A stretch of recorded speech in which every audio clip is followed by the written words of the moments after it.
Vamos a continuar con nuestra serie que empezamos hace 15 días. Hace 8 días tuvimos el evento de jóvenes. Y se acuerdan que les dije que esta serie de genealogías y generaciones la íbamos a ir teniendo así un poquito medio espaciadita, ¿verdad? La próxima semana no voy a estar aquí en la reunión. El martes voy a salir y regreso el domingo, pero ya está en la tarde, así es que la hermana Jessica Sarmiento estará compartiendo la próxima semana, y la serie las vamos a seguir el siguiente domingo. Después viene el retiro de hombres, la interrumpimos otra vez y después seguimos. Espero que no pierdan el hilo de lo que estamos hablando. ¿Algunos se acuerdan de lo que hablamos hace 15 días acerca de genealogías y generaciones? ¿O ya se nos borró el cassette en 15 días? Somos de memoria de corto tiempo, ¿verdad? Bueno, vamos a recordar un poquito. Genealogías y generaciones. Isaías 55:11. Si tienen Biblia, abran sus Biblias en Isaías 55:11. Y este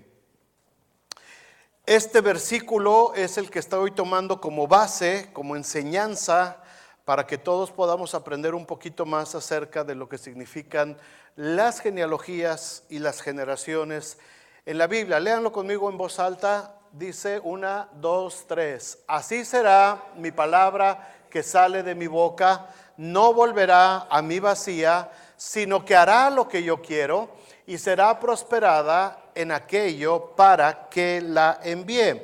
Al iniciar la serie hace 2 semanas establecimos una verdad sobre este versículo.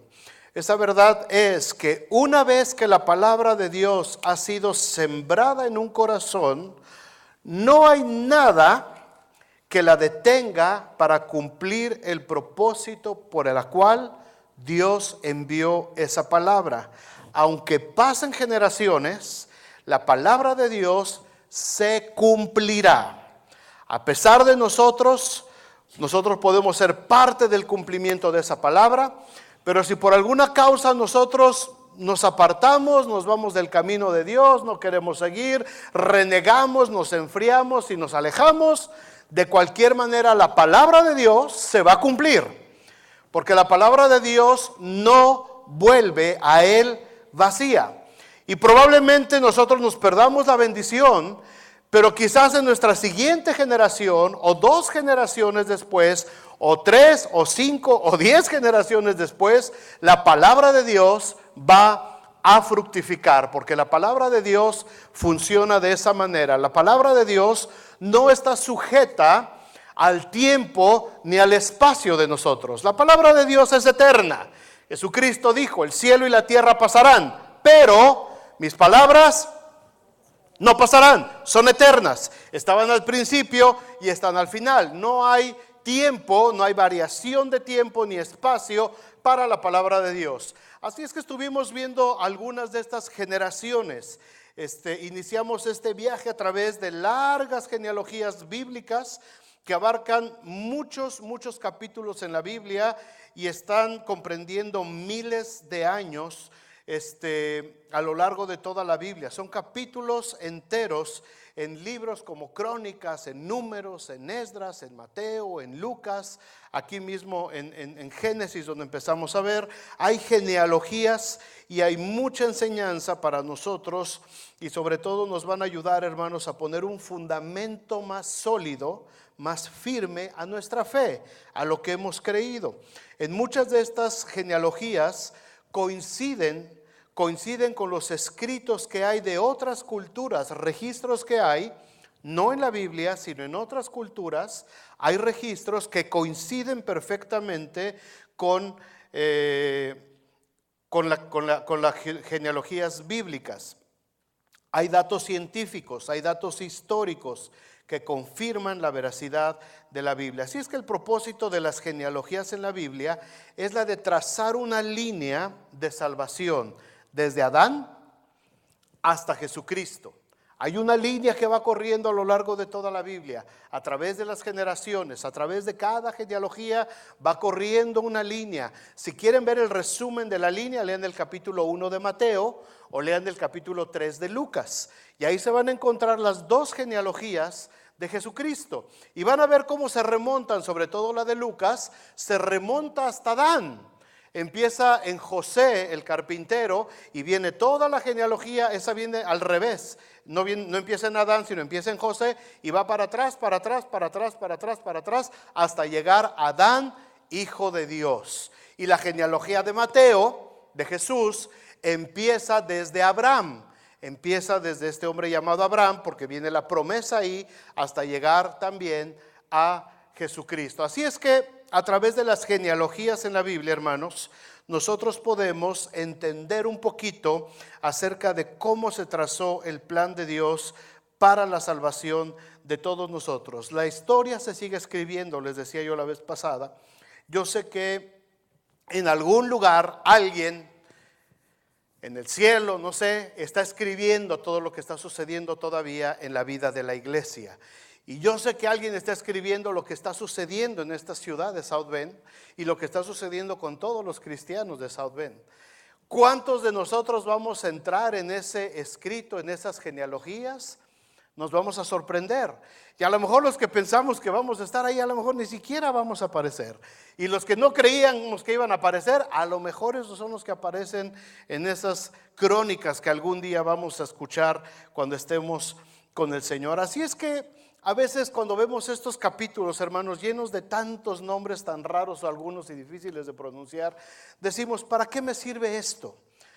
Yo traigo problemas con mi esposo, con mi esposa, traigo problemas con mis hijos, traigo enfermedad, traigo una presión económica muy fuerte, traigo una situación de conflicto en mi trabajo, y yo quiero venir a la iglesia a escuchar algo que me haga sentir mejor, que me quite mis cargas. ¿De qué me sirve saber todo lo que ha pasado en la Biblia a través de estas historias y de estas genealogías? Nos sirve de mucho. En primer lugar, para que nosotros nos demos cuenta de que Dios está al pendiente de la historia de cada uno de nosotros.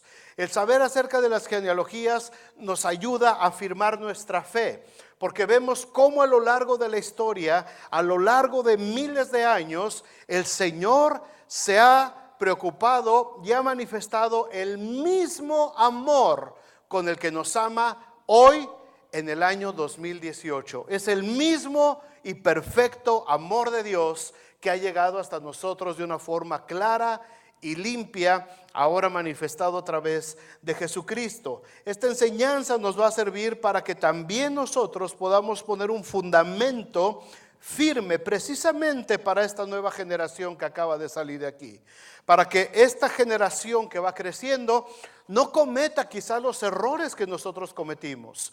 Muchos de los que estamos aquí podemos decir, si yo hubiera tenido la oportunidad de escuchar la palabra de Dios desde que era niño, como estos chicos que acaban de estar aquí, me hubiera ahorrado muchos dolores de cabeza, me hubiera ahorrado muchos conflictos, me hubiera ahorrado dolores y penas, y me hubiera ahorrado a lo mejor hasta mucho dinero también que desperdicié en el mundo. Hubieran pasado cosas diferentes si la palabra de Dios hubiera sido sembrada desde pequeños en nuestros corazones. Así es que nosotros ahora tenemos la oportunidad de sembrar para una nueva generación. Este tipo de enseñanzas nos sirven, hermanos, para levantar un poquito la mirada del suelo y poder empezar a ver un poquito hacia la eternidad de Dios. Como seres humanos, aún como cristianos, vivimos mucho tiempo con la cabeza viendo hacia abajo todos nuestros problemas. Y me falta dinero acá, y la troca se me descompuso acá, y se me rompió esta acá, y mi mujer quiere que la lleve para acá, y esta quiere para allá, y ahí estamos, ¿verdad? Y mi hijo quiere tenis nuevos, y quiere otra tableta, y estamos acá. Y mi trabajo, y ya no me alcanza el dinero, y todo lo estamos viendo aquí, en lo inmediato. Vivimos en lo inmediato. Pero este tipo de enseñanzas nos hacen levantar la mirada y ver que más allá de nuestra vida, más allá de nuestros miserables 70, 80 años que podamos vivir, la vida va a seguir en la presencia de Dios y la eternidad de Dios no tiene fin. Y para eso es a lo que debemos de apostar, y allá es a donde tenemos que encaminar nuestra mirada.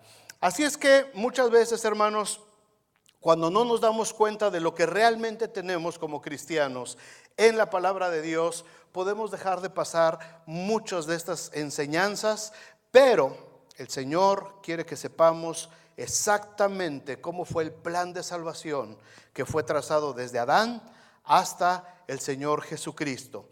En el primer tema, hace 15 días, hablamos de las generaciones desde Adán a Noé. A ver si se acuerdan, si tienes la imagen de hace 15 días, hija. Hablamos desde Adán a Noé.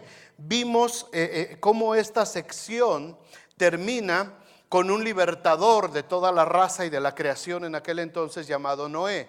Hay 10 generaciones entre Adán y Noé. Fíjense a la edad que empezaron a engendrar hijos, y después de eso en total, ¿cuántos años vivieron estas generaciones? Hay un lapso de 1056 años entre Adán y Noé. Esto nos habla acerca de la eternidad de Dios, de que Dios no está sujeto a nuestros tiempos ni a nuestro espacio. El Señor es eterno. Así es que en medio de todo esto, ¿se acuerdan? Les dije, hay lo que llamamos un salto espiritual generacional. Esto pasa en todas las genealogías de la Biblia. Cuando se encuentra en un capítulo en su lectura diaria que de pronto empieza con nombres y nombres y nombres, y fulano engendró a fulano, y fulano engendró a fulano, y fue hijo de este y este. Léanlo con calma, y de pronto en medio de todas esas listas de nombres aparece lo que llamamos un salto espiritual generacional.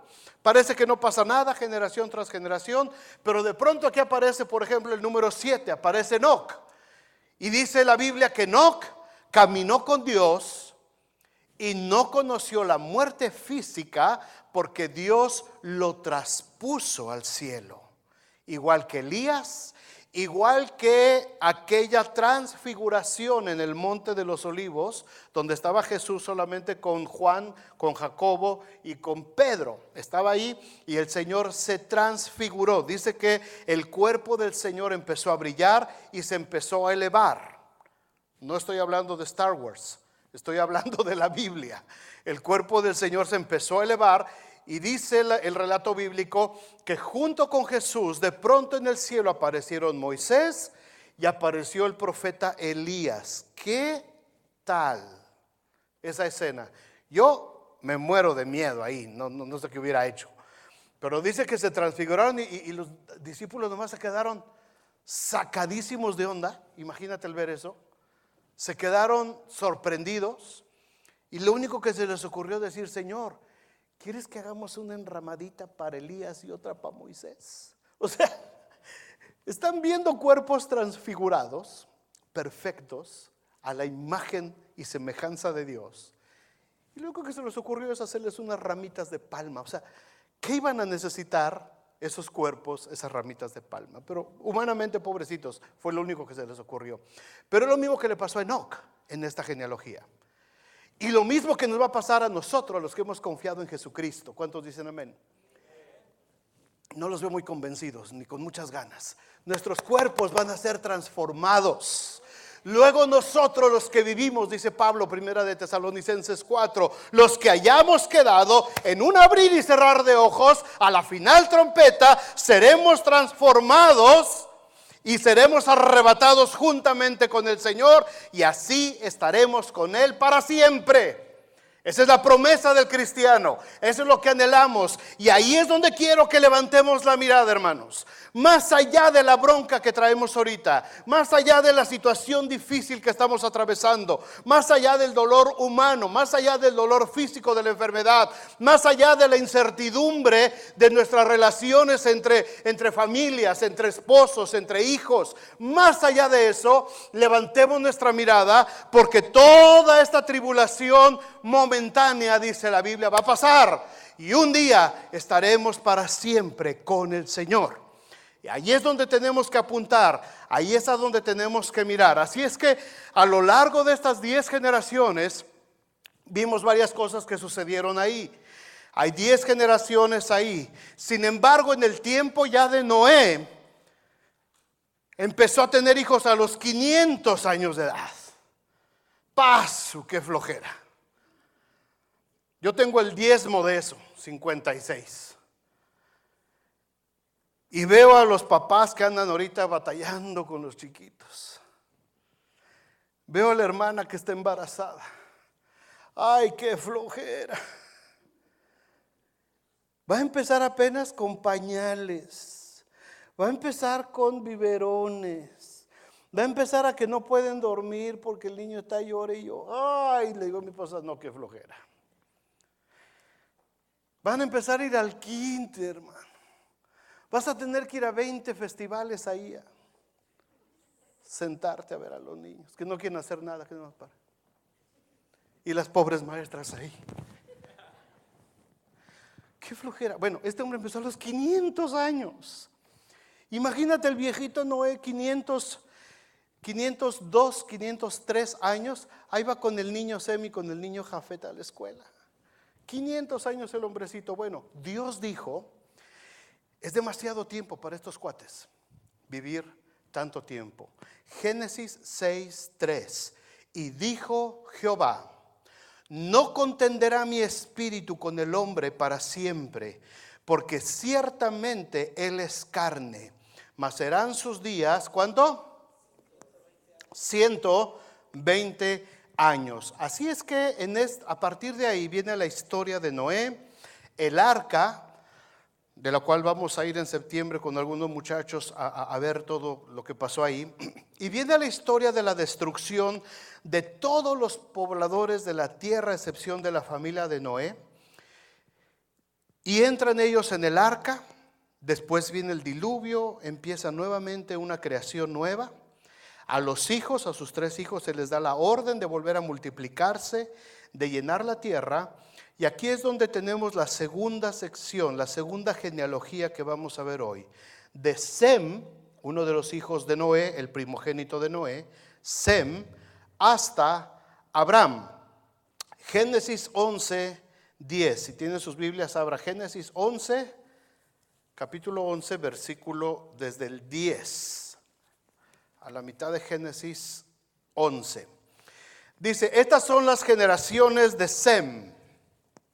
Sem, de edad de 100 años, engendró a Arfaxad, 2 años después del diluvio.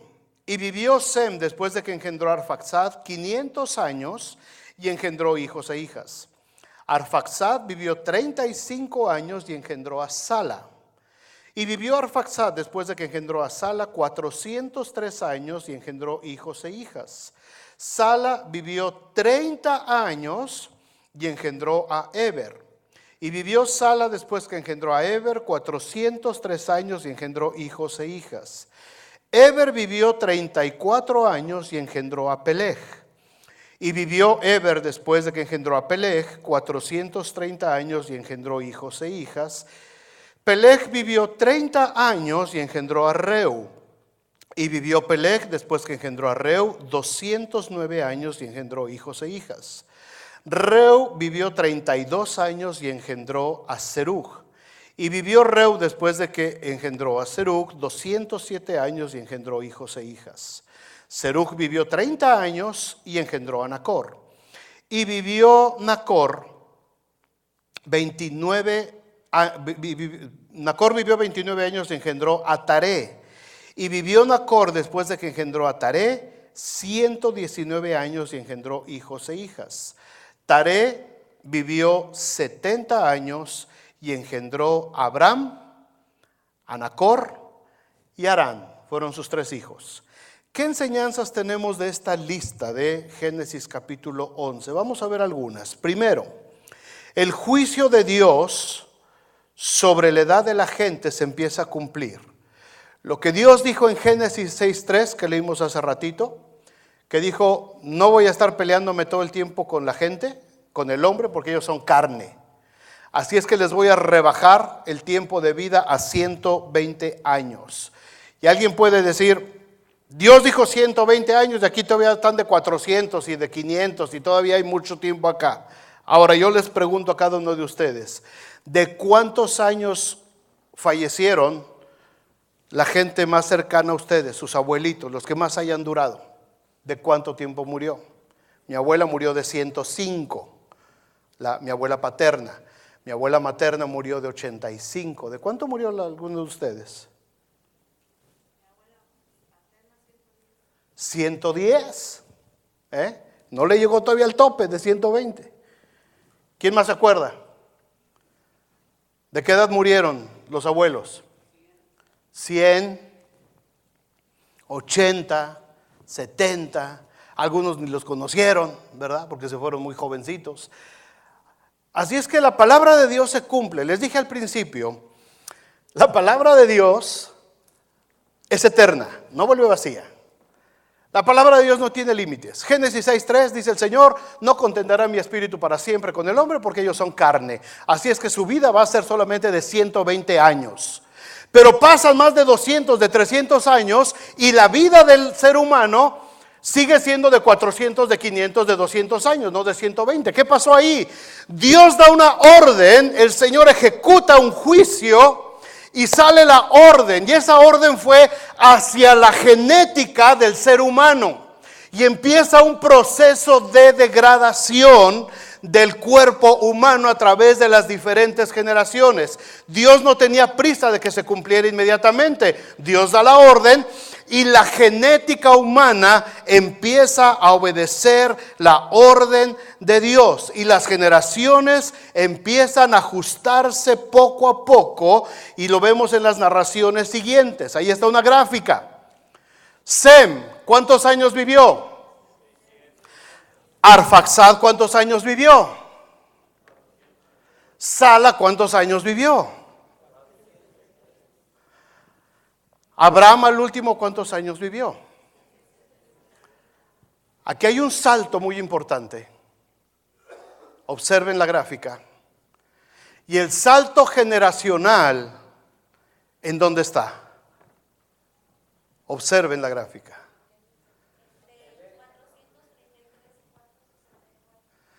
Entre 433 y 464, ¡gran!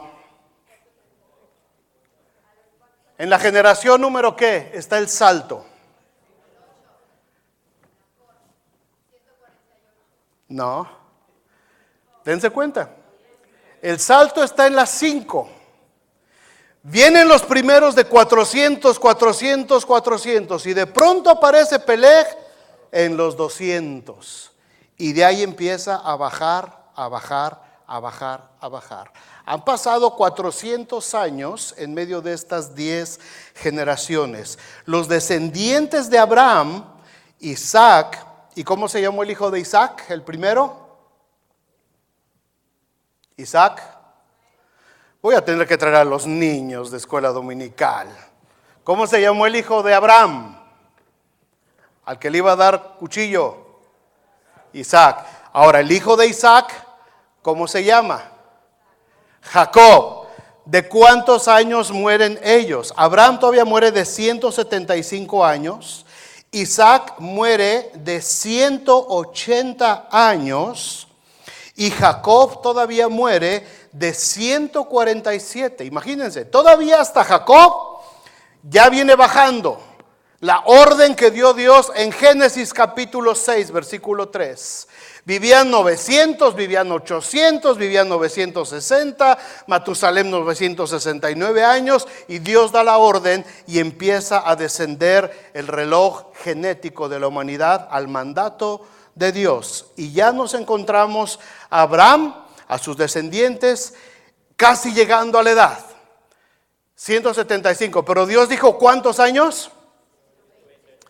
Y de pronto sigue avanzando la cosa, y más adelantito nos encontramos a un hombre llamado Moisés, que muere de ¿cuántos años? ¿De cuántos años murió Moisés? Maestros de escuela dominical que no dieron clase hoy. Moisés muere de 120 años. 120 años tenía Moisés cuando murió. ¿Cuántos años dijo Dios? Génesis 6:13. Deuteronomio, al último ya de los últimos capítulos de Deuteronomio, Moisés muere de 120 años. A partir de Moisés, nadie más rebasa la edad que Dios dijo. Los juicios de Dios se cumplen, hermanos. Esto es una enseñanza para mí, porque todo lo que la Biblia dice, yo sé que se va a cumplir, porque lo veo en la manera práctica. Moisés todavía alcanzó a escribir en el Salmo 90. Los días de nuestra edad son 70 años. Y si en los más robustos son 80, con todo su fortaleza es molestia y trabajo, porque pronto pasan y volamos. Yo a los 56 ya siento que todo me truena. Imagínate 70, hijo, no, Dios guarde. Y después dice 80. Esta semana vamos a ir a celebrar a mi mamá su cumpleaños número 92.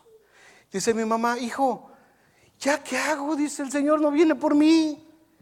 Ya no tengo más que hacer. Le digo: mami, todavía tienes que orar por nosotros todavía no acabamos, tienes que seguir orando todos los días por nosotros.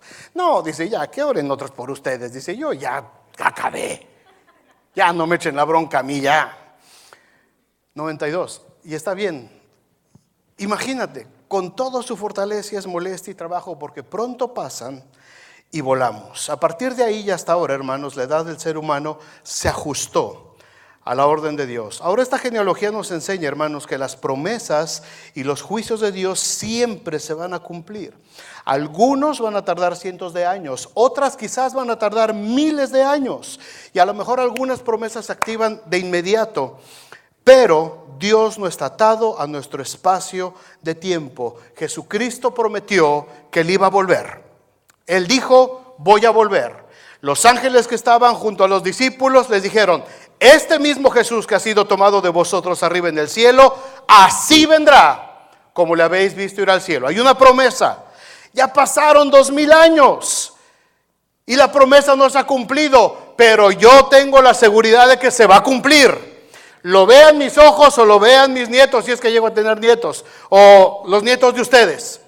Pero la promesa se va a cumplir. Segunda de Pedro 3:9, el Señor no retarda su promesa, según algunos la tienen por tardanza, sino que es paciente para con nosotros, no queriendo que nadie perezca, que nadie se pierda, sino que todos procedan al arrepentimiento. Si el Señor hubiera venido el año pasado, ¿cuántos se hubieran quedado aquí? La perdieron. Si el Señor hubiera venido en el año 2000, como decía, ¿se acuerdan del Y2K aquel? Si el Señor hubiera padecido en el año 2000, ¿cuántos se hubieran quedado aquí? Milando como el chinito. ¿Eh? ¿Qué pasó? ¿Qué pasó? Es lo que los cristianos decían, que iba a venir Dios y no les hicimos caso. El Señor no retarda su promesa, está esperando. Segunda enseñanza que yo veo en esta genealogía de Sem, Abraham. Dios establece primeramente un pacto con Adán. Lo destituye de su gloria, de su gracia por causa del pecado, pero promete que de sus generaciones, de su simiente, saldrá el que golpeará a Satanás en la cabeza. Génesis 3:15.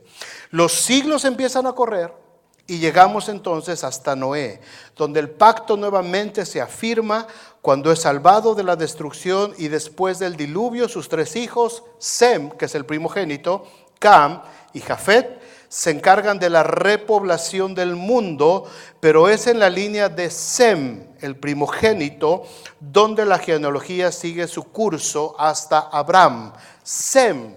Por eso, a los descendientes de Abraham, a los judíos, a los habitantes de la península del Sinaí, se les conoce hasta el día de hoy como semitas, con S, no con C, porque con C son unas tortitas ahí en Puebla de milanesa, queso deshebrado, y eso es con C. Con S son los descendientes de Sem. Todos los habitantes de la península del Sinaí se les conoce como semitas.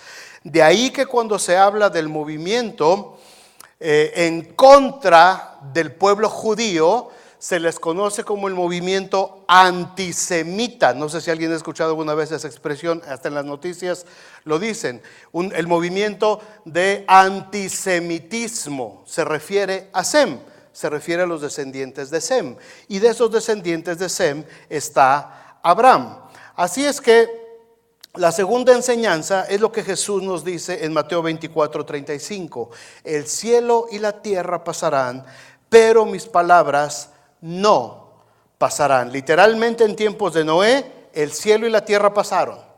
Vino el diluvio, subieron las aguas, 40 días, 40 noches, toda carne se destruyó. Seres, animales, seres humanos, todo quedó destruido y solamente prevalecieron los que estaban en el arca que Dios le había mandado construir a Noé. No importa qué tan fuerte sea, hermanos, la tormenta que estemos atravesando en nuestras vidas, el temor, la desesperación nos pueden estar ahogando, pero entendamos esto: las promesas de Dios y la palabra que Jesús habló se va a cumplir. Se va a cumplir. Si el Señor te dio una promesa, se va a cumplir. Si el Señor te prometió algo para tus hijos, se va a cumplir. Si Dios sembró una palabra en tu corazón, que tú dijiste, esta palabra la creo, esta palabra es mía, la atesoro en mi corazón. Si esa palabra se sembró, esa palabra se va a cumplir. Aun cuando tus huesos estén 3 metros bajo tierra, la palabra de Dios se va a cumplir. El profeta Elías estaba siendo arrebatado en un torbellino de fuego. Y su discípulo Eliseo aquí abajo viéndolo. Y le dice, no te quiero dejar, Elías. Y le dice Elías, Eliseo, suéltame, que me tengo que ir. ¿Qué quieres que te haga? Que la doble porción de tu espíritu sea sobre mí. Y Dios le dio lo que le concedió. El profeta Elías tiene registrados 7 milagros en la Biblia. Primer libro de Reyes. Segundo libro de Reyes, el profeta Eliseo entra en acción. Cuando muere, tiene 13 milagros. Pero la palabra de Dios se cumple. La palabra de Dios es eterna. Y si Dios dijo el doble, iba a ser el doble. Habían pasado muchos años y en una guerra que había, un hombre cae herido de muerte por una espada. Y cuando cae sobre el sepulcro del profeta Eliseo y resucita. 14 milagros. Dios le dijo, ¿qué quieres, Eliseo? El doble. Y Eliseo lo puso en su corazón. Se murió con 13. Pasaron muchos años. Ahí estaban los huesos del profeta. Y cuando el muerto cae encima de los huesos del profeta, el hombre resucita. Y se cumple la palabra de Dios. Así es que si Dios te prometió algo, hermano, si tú ya te aferraste a una promesa, se va a cumplir. Lo creas o no lo creas, te debilites o te fortalezcas, la palabra de Dios se va a cumplir. Tercera enseñanza. La clave de esta genealogía es Peleg. Peleg. Si vemos esta gráfica justamente a la mitad, de pronto, como vimos hace ratito, el tiempo de vida se reduce casi a la mitad a partir de Peleg. ¿Qué fue lo que sucedió? Tenemos que ir a un capítulo anterior, atrasito, en el capítulo 10 de Génesis. Estamos en el 11, una página atrás de su Biblia, capítulo 10, y encontramos algunos detalles de la genealogía de Noé y de sus hijos al momento de repoblar la tierra. Hay elementos ahí que tenemos que ver en cuenta, porque el capítulo 11, donde está el resumen de las genealogías de Sem hasta Abraham, no da todos los detalles que da el capítulo 10 de Génesis. Por ejemplo, cuando empieza a repartir ahí, los hijos de Noé fueron Sem, Cam y Jafet, fueron 3. Sem, el primogénito, Cam y Jafet. Creo que ya les prediqué acerca de estos 3. No me acuerdo, pero otro día les predico de eso. Pero hermanos, en este capítulo 10, quiero que veamos ya para terminar un ratito. Hay 3 elementos, 3 acontecimientos que alinean a la humanidad para que se siga desarrollando el perfecto plan de salvación de Dios. El primer evento, el primer elemento, Génesis 10, versículo 6. Del 6 al 10 dice: los hijos de Cam, de otro de los hermanos de Sem, fueron Cus, Misraim, Fut Y los futboleros dijeron, gol. Así se llamaba, Foot. O sea que si le quieres poner a tu hijo Foot, está bien, es bíblico. Foot, ¿y quién? Canaán. Ese nombrecito le suena, ¿verdad? Canaán. Ah, cómo da lata Canaán. ¿Qué lata le dio Israel Canaán durante toda su trayecto? Ok, esos fueron los hijos de Cam. Y los hijos de Cus, ahora vamos a ver de esos cuatro, de Cus, Seba, Havila, Sabia, Raama, Sabteca. Y los hijos de Raama, Seba y Dedián. Y Cus engendró ¿a quién?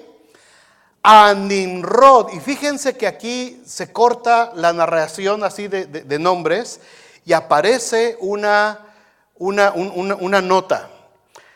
Cus engendró a Nimrod, quien llegó a ser ¿qué? El primer.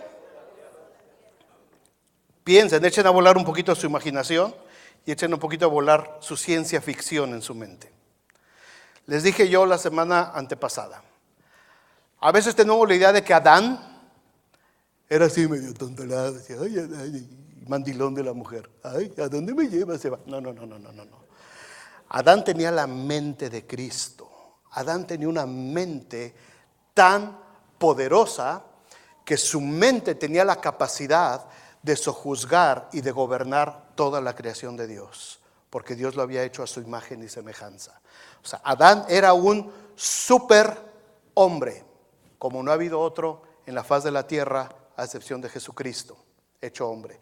Pero nunca hubo, ni habrá, otro hombre como Adán, con el poder, la capacidad, la inteligencia y el dominio completo que tenía sobre todos los elementos, porque Dios así lo hizo.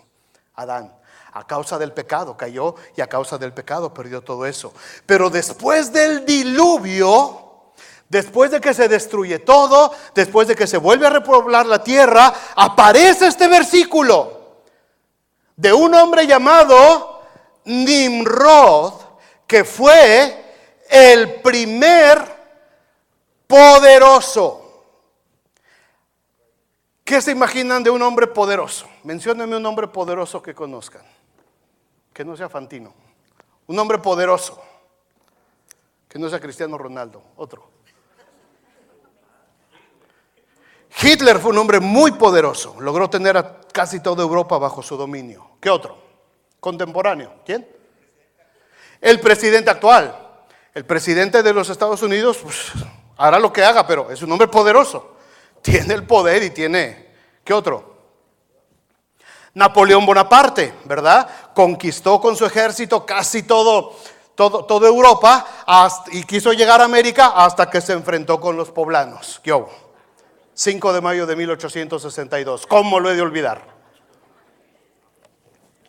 Cerro de Loreto y Guadalupe en la ciudad de Puebla, al mando de mi general Ignacio Zaragoza. Napoleón Bonaparte, un hombre muy poderoso. Ahora, imagínense a este hombre Nimrod, que llegó a ser el primer poderoso en la tierra. Versículo 9, Nimrod fue vigoroso cazador delante de Jehová, por lo cual se dice, así como Nimrod, vigoroso cazador delante de Jehová. Ahora, ahí no había restricciones de caza. Ahí no había que esta especie esté en peligro de extinción y que con esta no te metas y que te agarra la Semarnat y que te agarra Greenpeace. No, ahí había que pegarle a todo. Y no hubo nadie que le pegara a la caza como este hombre. No sé cómo le hacía para que la Biblia le haya dado un lugar como cazador, porque todos ellos eran cazadores, todos ellos vivían de la caza, de la recolección, de todo eso. Pero para que la Biblia diga que este era vigoroso cazador, yo me imagino un hombrezote como de este tamaño así, pero así del doble de Luis Ochoa. ¿Lo ven así? Multiplíquenlo por 2 exponencialmente. Imagínense al tipo. Y se le avienta un león, ven para acá de las puras greñas, paz. ¿Y qué sigue? Ese elefante, échenmelo de los cuernos, paz. Vigoroso cazador.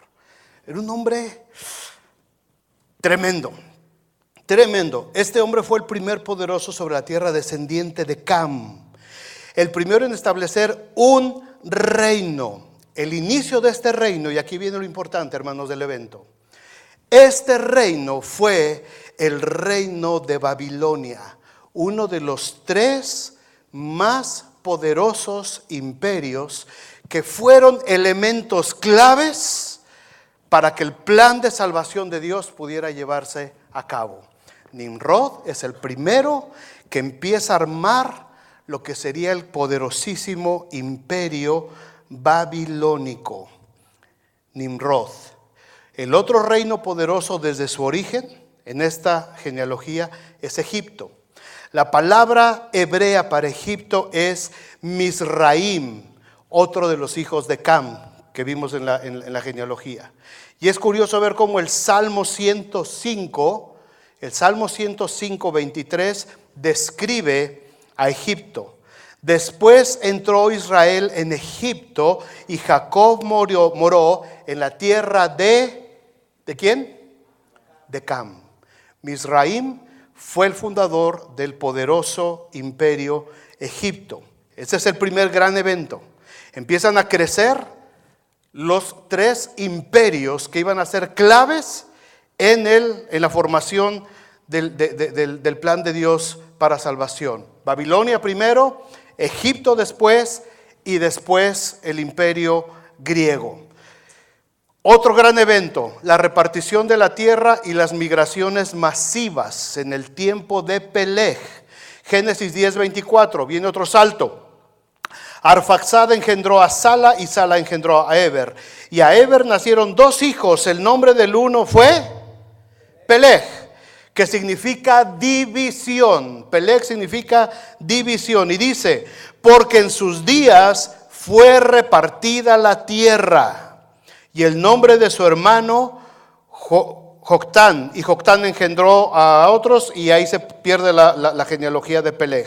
El capítulo 10 ya no lo menciona más, hasta Abraham, pero sí sigue hablando de Joctán, el hermano, porque él se fue por otro lado. Pero fíjense bien, en medio de las 10 generaciones, entre Sem y Abraham, entre la confirmación del pacto que Dios hizo con Noé de preservar la creación y el pacto de la formación de una nación sobre la que iba a venir el Mesías, justo a la mitad de esas generaciones se dan origen a estos nuevos imperios, con gente muy poderosa, pueblos muy numerosos y nuevas culturas emergiendo por todo el planeta. ¿Cómo se confirma esto en el tercer evento? Se confirma la división de la tierra en tiempos de Peleg a partir de la Torre de Babel, capítulo 11 de Génesis. Todas estas migraciones se dan a consecuencia del evento de Génesis 11 que conocemos como la Torre de Babel. Génesis 11:1. Tenía entonces toda la tierra una sola lengua y unas mismas palabras. Y aconteció que cuando salieron de oriente, hallaron una llanura en la tierra de Sinar y se establecieron ahí. Y se dijeron unos a otros, vamos, hagamos ladrillo y cosámoslo con fuego. Y les sirvió el ladrillo en lugar de piedra y el asfalto en lugar de mezcla. ¿Quién era el lidercillo ahí? Nimrod. Nimrod era el lidercillo ahí. Y dijeron, vamos, edifiquémonos una ciudad y una torre cuya cúspide llegue al cielo y hagámonos un nombre por si fuéramos esparcidos sobre la faz de toda la tierra. Y descendió Jehová para ver la ciudad y la torre que edificaban los hijos de los hombres. Y dijo Jehová, he aquí el pueblo es uno y todos estos tienen un solo lenguaje y han comenzado la obra y nada les hará desistir ahora de lo que han empezado a hacer. Estos iban a llegar al cielo construyendo. No eran arquitectos como los nuestros, no eran ingenieros como los nuestros, pero estos iban a llegar al cielo. Dios mismo se dio cuenta. Dice, estos van a llegar al cielo construyendo. Van a seguir con sus ladrillitos y van a llegar hasta las nubes. Y si así son poderosos, se van a volver poderosísimos. Entonces dice Dios, versículo 7, descendamos y confundamos allí su lengua para que ninguno entienda el habla de su compañero. Así los esparció Jehová desde ahí sobre la faz de toda la tierra y dejaron de edificar la ciudad. Por eso fue llamado el nombre de ella Babel, que significa Babilonia, lo que hoy conocemos en el mundo como Irak, allá donde mataron a Saddam Hussein.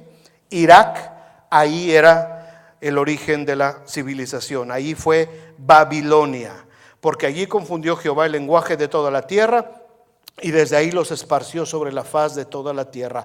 Todo esto, hermanos, este evento de la Torre de Babel y todas las migraciones que ustedes pueden leer en el capítulo 10 atrás de Génesis, dice que este se fue para allá y este fue para allá. Todas esas migraciones masivas suceden en el tiempo cuando nace Peleg.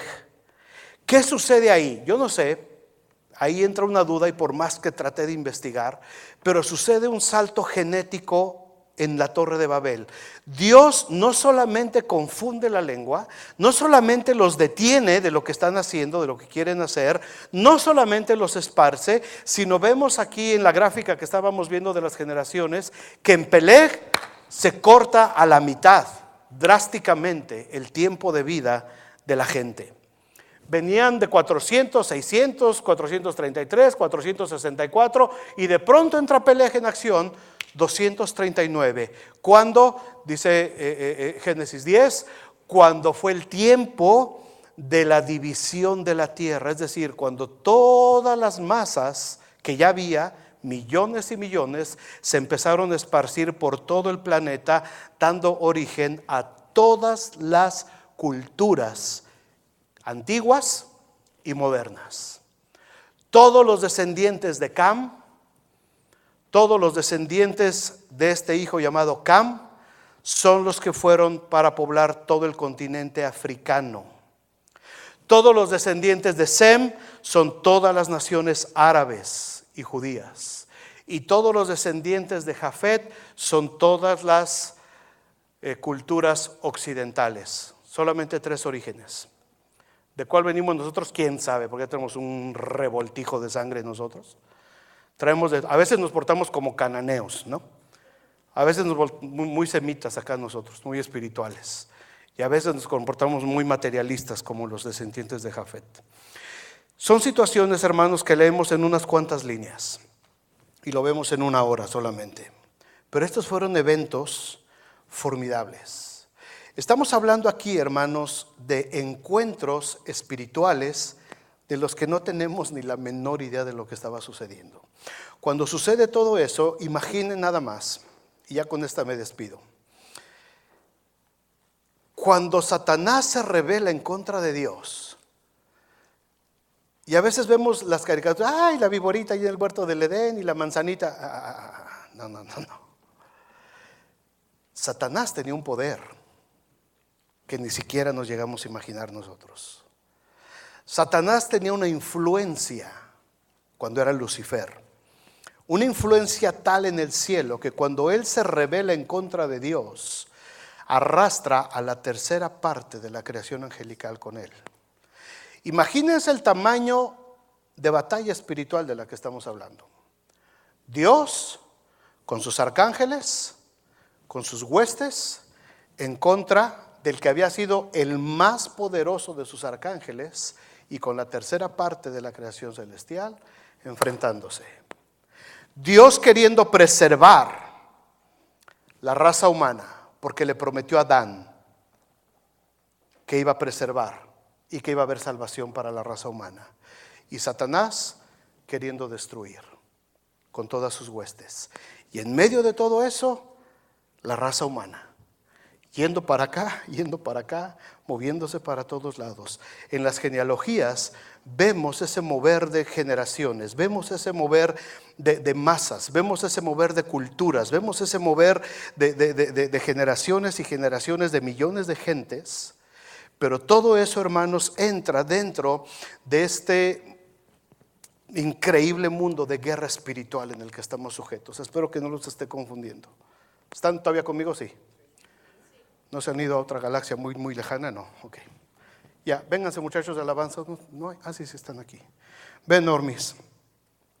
Vamos a cerrar nuestra reunión. Me gusta mucho ese canto que cantaste ahorita de está bien suave. Genealogías y generaciones, hermanos, que han pasado. Pero déjenme decirles algo para terminar nada más. En medio de todas estas genealogías, hermanos, lo que siempre triunfa al final es el gran poder que se encuentra en el amor de Dios. Siempre es a través del amor. Siempre es el sello distintivo del amor de Dios. Nosotros entendemos amor como algo romántico, como algo, ay, como amo a mi esposa, como amo a mis hijos, como los amo, hermano. O sea, para nosotros entendemos, no, el amor de Dios tiene que ver con perfección, el amor de Dios tiene que ver con redención, el amor de Dios tiene que ver con santidad, con pureza, el amor de Dios tiene que ver con lo que más a nosotros nos había alejado de Él. Esa lucha infernal que nos había alejado de Él es ese amor de Dios. De tal manera amó Dios al mundo que dio a su Hijo unigénito. No lo podemos entender. No lo podemos entender. Yo no sé si de aquí alguien llegara a amarme tanto que estuviera dispuesto a que uno de sus hijos muriera por mí. Yo no sé si habría aquí alguien. No creo. No creo. Pero Dios lo hizo. Dios lo hizo. Y a través de todos estos relatos, hermanos, a través de todos estos nombres, interminables genealogías, de pronto vemos esos saltos. Y de pronto vemos el plan de Dios tomando forma. Y se establece por un lado Babilonia, que muchos siglos después se convertiría en el juicio de Dios para Israel. Y después se forma Egipto, que se convertiría en la forja de 400 años para forjar una nación de la que tenía que salir el libertador. Y después se forja el imperio griego, que tenía que preparar todo el camino y todo lo que el mundo necesitaba para que Jesucristo hiciera su aparición en el mundo. De tal manera amó Dios al mundo que dio a su Hijo unigénito, para que todo aquel que en Él crea no se pierda, mas tenga vida eterna. Dentro de 15 días, si Dios permite, dice Génesis 12:1, pero Jehová le había dicho a Abraham: vete de tu tierra y de tu parentela y de la casa de tu padre a la tierra que yo te mostraré, y haré de ti una nación grande, y te bendeciré y engrandeceré tu nombre, y serás bendición. Bendeciré a los que te bendijeren, y a los que te maldijeren maldeciré, y serán benditas en ti todas las familias de la tierra. Y pasan muchas genealogías, y de Abraham después vemos que llega un hombre llamado David, que se convierte en el rey más grande de la nación de Israel.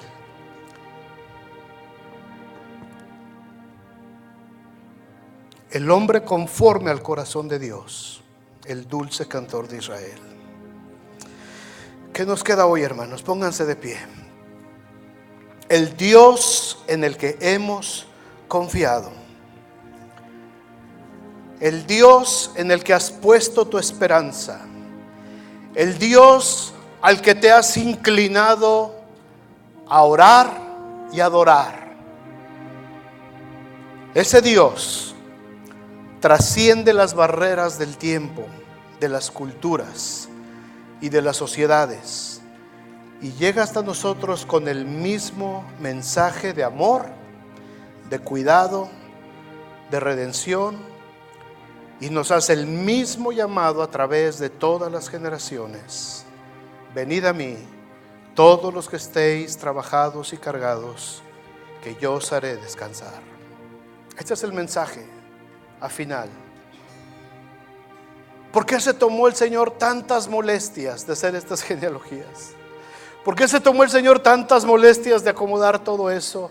Para mostrarnos que su amor es mucho más grande de lo que nosotros podríamos imaginar, y para enseñarnos que ese amor es capaz de sanar todas nuestras heridas, y para enseñarnos que ese amor